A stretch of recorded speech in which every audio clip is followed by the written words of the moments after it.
die toekoms geopenbaar in die lig van Gods ewige woord. En steeds bly ons lese soos van die begin af, daar staan geskrywe.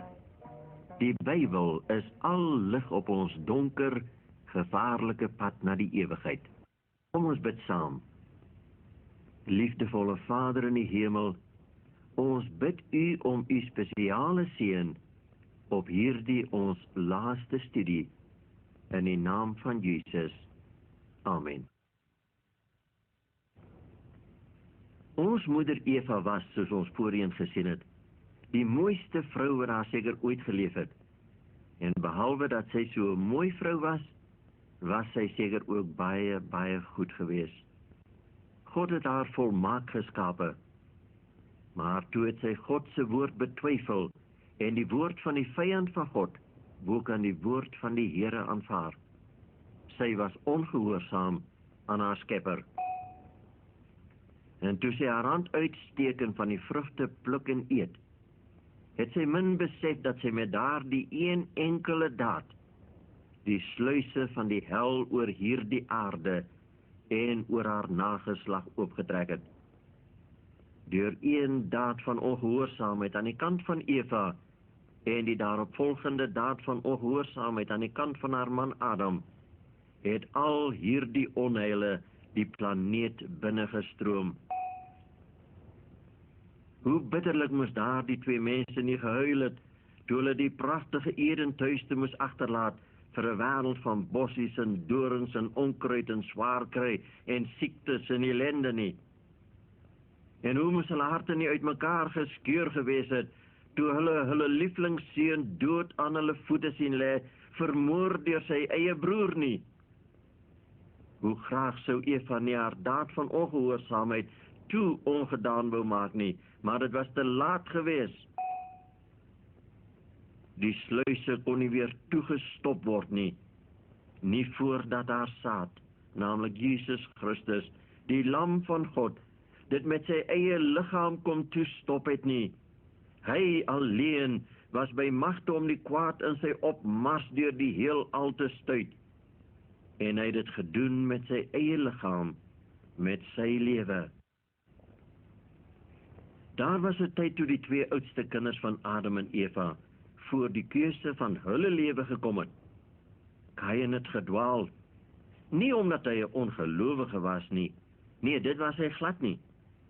Sy tragiese ondergang en vernietiging het die dag begin toe hy 'n offer vir God gebring het, wat God hom nie gevra het om te bring nie. Kain breek sy ouers hart. Hy breek God se hart toe hy roekeloos sy rug op God en op sy ouers draai en sy eie hardkoppige koers begin stap om sy eie dinge op die aarde te doen. Kain sy hele nageslag kom in die vloed om. Noag het deur sy gehoorsaamheid vir homself en sy vrou en sy kinders van die ondergang en die oordeel van Kain se nageslag gered. En daardie tyd toe die Here die watervloed oor die aarde laat losbars het, was hulle veilig. Ons uiteindelike lot tot in alle ewigheid lê in die keuse wat ons vandag maak. Soms is dit nie maklik om te kies nie, want die waarheid is gewoonlik onpopulêr. Het die Here behaag in brandoffers en slagoffers, soos in gehoorsaamheid aan die stem van die Here? Kyk, om gehoorsaam te wees is beter as slagoffer. Om te luister, beter as die vet van ramme. 1 Samuel 15 vers 22. Vriende, daar is 'n pragtige verhaal in die Bybel, wat die mens se posisie miskien die beste illustreer. Dit is 'n les wat God wil hê ons nie moet miskyk nie. Naaman was 'n Syriese owerste. Hy was 'n magtige man, ryk, populêr, 'n vriend van die koning. Hy het alles gehad wat 'n mens hart begeer, maar hy was melaats. En dan beteken al die skatte van die aarde ook nie veel vir jou, as jy die dood elke dag in die gesig moet kyk nie. In elk geval, daar was 'n klein Israelitiese meisietjie in sy huishouding, en die slawe meisietjie sien toe haar meester is siek. En sy vertel haar meesteres van die man van God in haar land, wat sy melaatsheid kan wegneem. Dadelik is daar hoop. En die koning van Naaman hoor dit en skryf 'n brief aan die koning van Israel. Die koning van Sirië laat Naaman sy rytuie vol duur geskenke laai vir die genesing wat bewerkstellig sou word. En daar gaan Naaman op sy soektog na verlossing van 'n gewisse dood. Maar watter tog van teleurstelling op teleurstelling was dit nie vir die trotse, ryk owerste Naaman nie. Eerstens kon die koning van Israel niks vir hom doen nie. Hierdie koning en leier van die uitverkore volk van God was inderdaad so ontsteld toe hy die brief ontvang waarin die koning van Sirië vra dat hy Naaman se melaatsheid moet wegneem, dat die geloofsbankrotte koning sy klere skeur en hy uitroep: Is ek dan God om dood en lewend te maak, dat hierdie man na my stuur om van 'n man sy melaatsheid weg te neem? Die klein dogtertjie in Naaman se huis het seker nie geweet dat sy met haar kinderlike geloof so 'n opskudding in haar koning se paleis sou veroorsaak nie. En ons wonder, het sy dan in haar klein kinderhartjie meer geloof gehad as die koning op sy troon? Hoe beskaam 'n kind se geloof ons nie soms nie. Maar gelukkig word die koning uit sy dilemma verlos toe Elisa laat vra waarom die koning sy klere skeur. Stuur die man na my toe, sê hy. Naaman se pad lei nou na 'n eenvoudige ou huisie toe in 'n eenvoudige straatjie. Naaman was seker erg teleurgesteld toe hy by die huisie kom. Hy was gewoond aan pragt en praal en imposante aanbiddingsplekke. En hierdie plannakhuisie voor hom van klip gebou, is dit die plek waar hy verlossing sal vind? Dit lyk so eenvoudig. En dan tref 'n skielike gedagte om en hy vra sy dienaars: Wat sê die mense? Het hierdie sogenaamde man van God al baie ander melaatses gereinig? En die antwoord kom na 'n ruk: Nee, daar is nog geen melaatse in Israel of van elders deur die man van God gesond gemaak nie. Nie een enkele nie. Dis net so gedink het, sug Naaman. En hy is 'n uiters teleurgestelde man. En hy dink, ek het van myself 'n groot gek gemaak om op hierdie dwaase sending te kom. Die koning in die paleis skeur sy klere. Nou word ek hierheen gestuur na hierdie eenvoudige platdakkie toe. Aha, hier kom 'n man uit. Is dit dalk die man van God? Sy dienaar sê nee, dit is die man van God se diensknegt. My heer sê u moet u 7 maal in die Jordaan gaan was, dan sal u van u melaatsheid genees wees. Naaman dog hy spring tot teen die hemel, het sy ore reg gehoor, bedrieg sy ore hom nie. Dadelik skreeu hy op sy bediendes: Ruk die perre om en laat ons terug aan huis toe. Met 'n gedreun van wiele en perrepote trek hulle voor Elisa se huisie weg. En 'n mens wonder, sou Elisa miskien op daardie oomblik by 'n venstertjie staan en hulle agterna kyk, terwyl hy vir hulle sy vyande bid? Naaman is wit van woede en bo kan die gedreun van wiele skreeu hy dit uit: Weet hy nie wie ek is nie? Ek het gedink hy sal self uitkom en gaan staan in die naam van sy God aanroep en sy hand oor die plek heen en weer beweeg en die melaatsheid wegneem. Is Abana en Farpar, die riviere van Damaskus, nie beter as al die waters van Israel nie? Kon ek my nie daarin was en rein word nie? Ag, wêreld, dit was van die begin af 'n tog van teleurstelling die een op die ander. En nou moet hy om 7 maal in die Jordaan gaan was? In die vuil, modderige, veragtelike Joodse Jordaan? Het julle dit gehoor, skreeu hy vir sy bediendes. Ek moet by 7 maal gaan was in daardie Joodse rivier, en dan sal ek genees wees. Het julle al ooit van sulke stommiteite gehoor?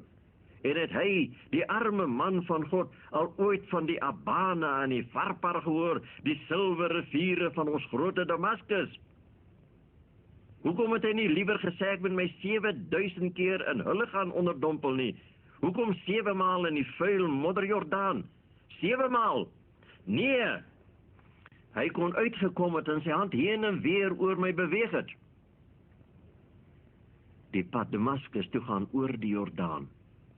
En teen hulle daar verby ry, is die perde 'n bietjie moeg en Naaman se toorn effens gesak. Sy dienaars laat die perde suip en dan 'n rukkie blaas op die walle van die rivier. Naaman sit na die water van die Jordaan en kyk. en hy bekla sy lot by homself. Hy het alles wat hy moet hê in die lewe, maar die melaatsheid wat in hom woed, sal hom na 'n vroeë, ontydige graf toe stuur. En daar is niemand op aarde en niemand in die heelal wat hom kan help nie. Sy dienaars kom by hom.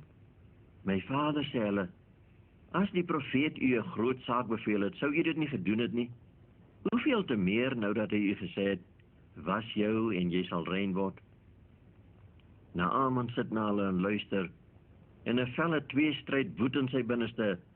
Hy is 'n vernederde man, en moet hy homself nog verder gaan verneder, nog verder 'n gek van homself gaan maak, deur hom in hierdie gewone water van 'n rivier te was, en te glo dat hy daardeur gered sal word.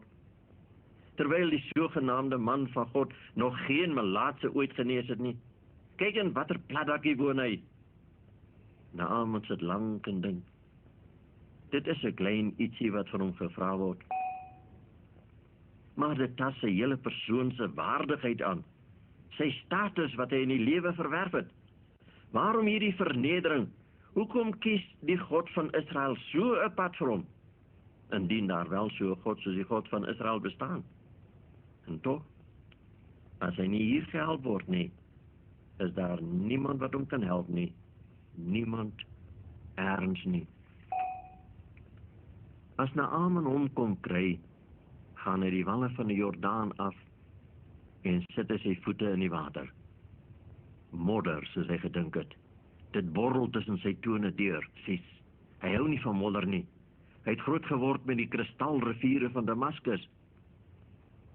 Hy stap dieper in totdat hy halflyf in die water staan. Nou 7 maal onderdompel, soos die profeet laat weet het. Die profeet kon toch self uitgekom en sy hand heen en weer oor die melaatse plek beweeg het. Hy gaan net nou woedend hier wegry, melaat soos altyd. En die lewe is so mooi, die lewe is so pragtig, die son, die blou lug, die wind, die velde, sy mense. Hy sak eenmaal weg onder die water, kom op, kyk na sy hande, wit van die melaatsheid, net soos altyd. Hy hoor die water van sy lyf afdrup en terugval in die rivier. Verder is het doodstil om hom, 'n duif koer iewers. Hy sak die tweede keer weg, 'n derde, 'n vierde, 'n vyfde, 'n sesde keer. Hy kyk na sy arms, wit van die onoeglike melaatsheid, wat hom gaan opvreet en hom graf toe stuur. Nou het hy by die laaste keer gekom, die finale, die 7de keer. Hy haal swaar asem. Die Jordaanwater vloei om hom weg. Dis 'n doodgewone rivier. Daar kan geen genesende krag in hierdie water wees nie. Dit besef hy al te goed. As hy genees gaan word, sal dit nie die water wees wat het gedoen het nie. As iets met hom hier gebeur, moet dit van God afkom. Naaman voel hoe die koue rillings oor sy liggaam gaan. Is God hier? En wil die God van Israel hom help? Hy wat 'n vyand van God se volk Israel is. Hoe kan dit wees? Hoe kan 'n God so wees dat hy sy vyand wil help en red? Daar is warm trane op Naaman se wange, as hy vir die laaste maal onder die water wegsak. Sy dienaars op die wal sit asemloos en toekyk en een sê, dis die 7de keer. Naaman is weg. Maar dan kom sy kop weer bo kan die water uit. Hy gaan staan regop. Hy kyk na sy arms, maar hy hoor iemand skreeu. Dit is sy dienaars wat die wal afgestorm kom. Hy sper sy oë oop, hy sprei sy melaatse hande voor hom uit, en hy kyk en kyk en kyk, en dan gee hy met eens een lang kreet en hy storm plassend deur die Jordaanrivier na die wal toe. Ek is genees, skreeu hy dit dat jy hom kilometers ver kan hoor, ek is genees, kyk my hande, voel aan my gesig, o God in die hemel, u is hier, u is hier. En hy sak op die wal van die modderige Jordaanrivier op sy knieë neer, en hy roep dit met gesmoorde krete uit: my God, U is hier, en die grond waarop ek kniel is heilige grond. Nadat Naaman teruggejaag het Elisa toe, en die geen geskenk van hom wou aanneem nie, omdat die eer aan God alleen toekom, toe jaag Naaman terug Damaskus toe so vinnig as wat sy perde oor die aarde kan vlieg. En toe hy nog ver aankom, sien sy vrou die stofwolke. En toe hy stilhou, spring hy van die koets af. Hy gryp sy vrou in sy arms en hy druk haar teen hom vas en hy snik dit uit: my vrou, daar is 'n God in Israel. Hy het my genees. En dan huil hulle albei hardop oor die lewe wat die God van die hemel en die aarde aan hom gegee het, al was hy 'n vyand van God.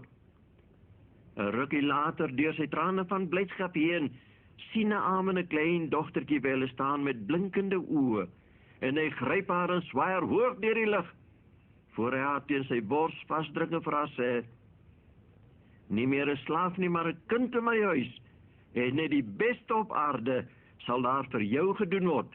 Jy het vir my die lewe gebring, jy het my God laat vind. En hy huil en sy huil, maar hierdie keer nie van droefheid nie, maar van blydskap oor die redding wat gekom het, vir die een wat gehoorsaam was aan die stem van God, en gedoen het wat God van hom gevra het, al was dit hoe moeilik en hoe vernederend. Liewe mede-pelgrim na die ewigheid, ons het by ons laaste studie gekom. Ek weet, die weg van Jesus was nie altyd 'n maklike weg wat ek vir u aangewys het in die woord van God nie. U mag soms teleurgesteld gewees het, soos Naaman teleurgesteld was, maar toe hy in gehoorsaamheid die pad vat wat God hom aanwys, toe word dit 'n pad van heerlikheid. Toe word die eenvoudige huisie van die man van God vir hom die poorte van die hemel. Toe word die vuil modderige Jordaanrivier vir hom die rivier van die lewe. En hoe amper het dit nie misgeloop nie. Wanneer ons by die poorte van die hemel kom, sal daar eenvoudig net geskryf staan: gehoorsaamheid aan die stem van die Here. O mede-pelgrim na die ewigheid, die nuwe aarde wag agter daardie parelpoorte en jaspesmure. Dit gaan die plek van ons soetste drome wees. Aardse paleise sal soos krotte vertoon, by die paleise wat Jesus daar vir sy kinders bou. Die Here weet ook hoe die plek op die nuwe aarde moet wees, wat ons in die diepste dieptes van ons hart begeer. Hy sal so 'n plek eendag spesiaal vir jou skep, die plek van jou verlangens. O, daar sal 'n tuiste wees wat die man en die vrou en die jong mens en die kind ten volste sal bevredig. Vir ons mans, wat in ons verbeelding cowboy wêrelde sien, sal daar sulke wêrelde wees, wilde rookblou vertes, met geheimsinnige bloutes wat weer agter ander geheimsinnige bloutes opskemer, met canyons en rotse en bome, by ongerepte wilde strome. Ons sal daar weet wat geluk werklik is. Die vrou droom miskien van 'n pragtige pink of wit of blou marmerpaleis, tussen hoë majestueuse bome, vol trosse pers of rooi of blou of geel blomme, en akkers van die geurigste en mees eksotiese blomsoorte, wat 'n weelde vir die oog en 'n ongekende geluk vir die hart sal wees. En die kinders, hoor hoe lag hulle daar op die groen malse grasvelde, waar hulle tussen die diere van die veld speel, en bokant hulle sweef die voëls, in hulle kleure, pragt en hulle soet liedere. O, wat 'n geluk, wat 'n ewige geluk wag nie op die stormgetuisterde kind van God nie. Jesus het gesterf, dat ons dit mag vind. En hy sal self daar by ons wees. Hy sal al die trane van ons oë afvee, en honger en dors en pyn en stryd en smart en alleenheid sal daar nooit weer wees nie. Liewe mede-pelgrim, na daardie nuwe aarde. Ons het saam die padkaart na daardie land bestudeer uit Gods woord. U weet wat God vir u vra om te doen. Miskien woed daar 'n stryd in die binneste soos in Naaman se hart.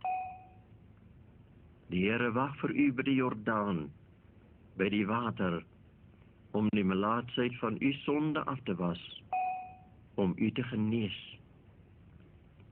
En Vrydag aand as die son ondergaan, is dit God se geseënde heilige ure, wat hy by u wil deurdring. Sal ons 'n Kain wees wat sê, die offer wat ek bring is net so goed as die wat die Here vra. Jesus wys ons die weg van die lewe. Wat sal Jesus vir ons sê aan die einde van ons lewensreis? Die trein waarop ons voortsnel na die ewigheid toe, kletter al vinniger en vinniger die laaste lang afdraandes af. Die mylpale flits by ons verby. 1798, die pausdom kry sy dodelike wond. 1833, die hemelruim is verlig met 10.000 vallende sterre wat sê, Jesus se koms is voor die deur. 1844, die oordeelsuur in die hemel slaan. 1929, die dodelike wond van Rome genees. Amerika en Rome beweeg nader aan mekaar vir hulle gesamentlike oorlog teen die kinders van God. Na 1929 trek ons onkeerbaar na die einde van die wêreld toe. Hulle wat aan Jesus gehoorsaam is, kies nou om vir ewig te lewe. Hulle wat ongehoorsaam is aan sy stem, word afgesny van die lewe, en vir hulle het Jesus te vergeefs sy bloed gestort op Golgotha. O Jesus, u het gesterwe dat ons kan lewe, dat ons nie afgesny hoef te word van die son en die blou lug, en die wolke en die bome, en die wind en die vlaktes en die berge nie, dat ons nie afgesny hoef te word van ons dierbares, ons mense nie. Liewe mede-pelgrim, ek mag u dalk nooit op hierdie aarde ontmoet nie, maar ek wil u ontmoet in daardie Godstad. O, daardie Godstad, waar daar nooit meer storm sal woed nie, sal jy daar wees? Ons bid, liewe Here, o, daardie Godstad, daardie goue strate, daardie jaspis mure, Here, ons wil daar wees. Neem ons hand in u sterk hand en bring ons daar in Jesus naam. Amen en amen.